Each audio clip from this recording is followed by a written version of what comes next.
lintas cakrawala, cahaya ayat alam semesta. Dan saya sendiri juga ada satu pertanyaan yang di dalam hati saya itu berkecamuk selama ini, pemirsa. Bahwa pusaka itu sebenarnya ada hubungannya dengan ayat yang tersurat juga, walaupun pusaka ini jenisnya dari ayat yang tersirat. Ini adalah sirat bentang ayat alam semesta.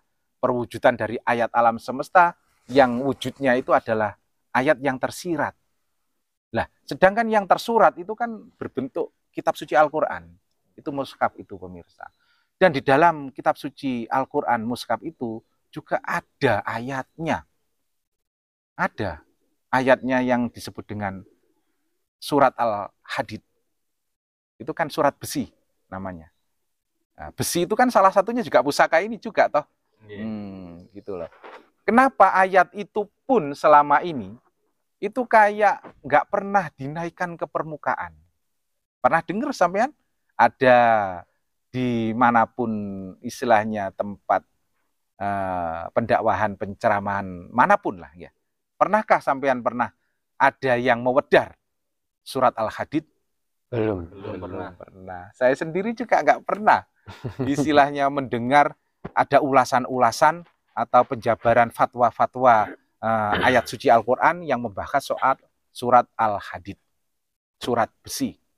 Nah, itu yang menjadi pertanyaan saya. Kenapa surat Al-Hadid ini kayak ditenggelamkan ke dasar istilahnya pusaran kehidupan supaya generasi kita itu tidak mengenal surat Al-Hadid itu tadi. Surat besi atau pusaka itu tadi. Tuh yang menjadi pertanyaan saya yang tidak bermaksud ingin menyerang siapapun. Tidak. Cuman kita merasa istilahnya tergugah hati kita untuk menaikkan ke permukaan supaya generasi kita atau anak turun cucu kita nanti mengenal bahwa leluhurnya itu punya peninggalan yang sangat berharga, yaitu pusaka. Itu yang membuat saya itu bertanya-tanya. Kenapa surat Al-Hadid itu kayak dianaktirikan? Itu loh. Sama kayaknya juga nggak pernah dengar itu ya. belum pernah. Istilahnya yang dibahas adalah syirik, musyrik. Syirik, musyrik. Itu Sering saja. kalau gitu sering ya. Beta lah itu juga toh lah itu. Nah, itu yang kita coba untuk istilahnya menggugah kesadaran kita pribadi terutama ya barangkali juga para pemirsa bahwa di dalam kitab suci mulia Al-Qur'an mulia itu ada namanya surat Al-Hadid yang kita bukan ahli agama soalnya kalau istilahnya membacakan itu tak mampu untuk mentartilkannya. Kalau nggak salah bunyinya wa anzalal hadid fihi ba'sung syadid wa manafi'u linnas al-ayah. Ini kok Kang Mas, ayatipun. Bahwa telah diturunkan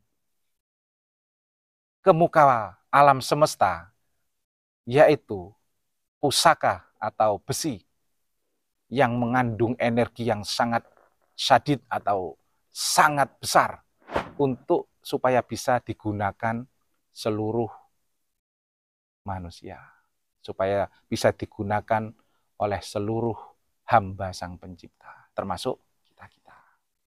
Nah, besi atau pusaka ini memang benar-benar diturunkan oleh Allah Ta'ala untuk dimanfaatkan, untuk digunakan melambari kehidupan, supaya kita mampu menjalani kehidupan dengan tidak terlalu terseok-seok merasa keberatan. Karena apa? Ada lambaran.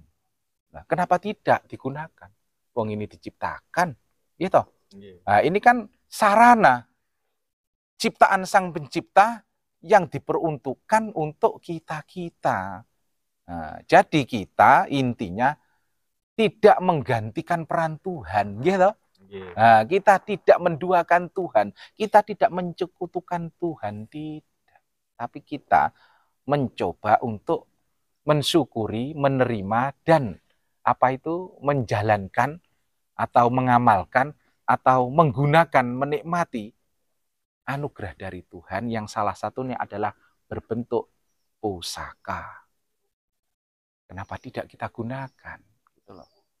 Kenapa kita harus berangkuh-angkuhan? Kenapa kita harus terjebak dalam istilahnya kesombongan? Tidak butuh dengan pusaka, tidak butuh dengan sarana-saranya. Hanya cukup Allah saja. Satu titik, tidak ada yang lainnya. Benar, itu tidak keliru. Tapi nanti dulu. Tapi nanti kalau dulu. bisa tembus. Kalau cuma satu. Nah, ibarat contohnya gini pemirsa. Kita istilahnya lepas landas tidak pakai segala macam sarana. Sampean dari area Gunung Kelut sana, jalan ke rumah kita sini ya. Nah, ibaratnya jangan pakai sarana, jangan pakai sarana. Apa adanya kaki doang saja. Kira-kira nyampe di sini berapa lama? Enjing-enjing. Masuk kan? Kita istilahnya nggak pakai sarana apa-apa, ya tetap sampai. Tapi ya itu kita harus merasakan banyak rasa yang tersiksa. Karena apa? Berlama-lama tanpa sarana. Ngoten. Tapi seandainya kita istilahnya mentawadukkan diri kita, kita istilahnya menerima anugerah dari Sang Maha Pencipta, pemberiannya yang berwujud dengan pusaka atau yang lain-lainnya, kan anugerah yang Maha Kuasa banyak. Cuman salah satunya adalah surat Al-Hadid itu tadi, ayat besi atau pusaka. Nah, ketika kita mau mentawadukkan diri dan menerima, terus kita gunakan dalam keseharian kehidupan kita, seperti contohnya selain pusaka juga sarana kendaraan lah. Kan pusaka ini sama dengan kendaraan juga toh. Ketika sampai dari rumah area Gunung Kelut sana ke sini, terus naik kendaraan, naik motor. Yang seharusnya sampean jalan kaki, itu nyampe sini itu pagi, Nah, paling nyampe sini setengah jam sampean, dari wilayah sana. Setengah jam, 1 jam wis nyampe sini. Karena apa? Ada sarana. Itu. Kenapa kita harus menyombongkan diri? Kita harus berangkuh-angkuh diri, nggak menerima pemberian anugerah ilahi yang berbentuk sarana, pemirsa. Sekali lagi.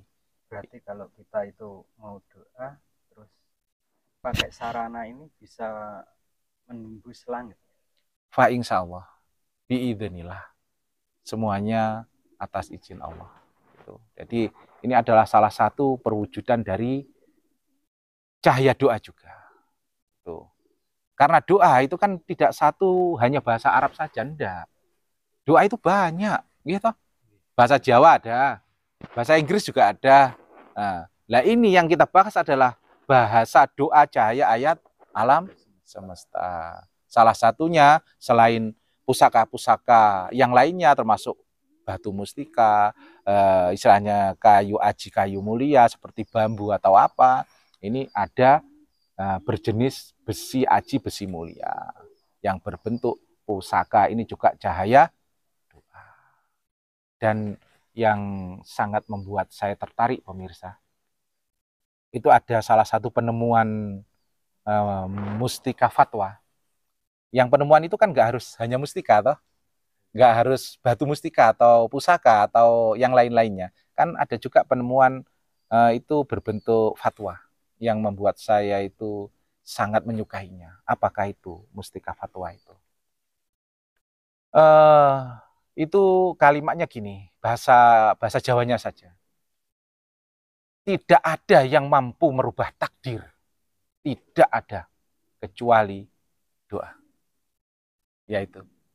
Jadi ternyata takdir itu dengan izin Allah mampu merubah posisi kodrat atau takdir manusia.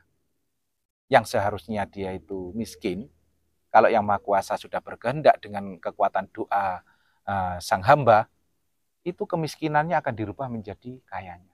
Sialnya akan dirubah menjadi keberuntungannya. Kesedihannya akan berubah menjadi kebahagiaan. Yang pendek umurnya akan menjadi panjang umurnya. Dengan kekuatan doa. Masa sejelas itu kita masih harus berangkuh-angkuh di dalam jiwa pemirsa.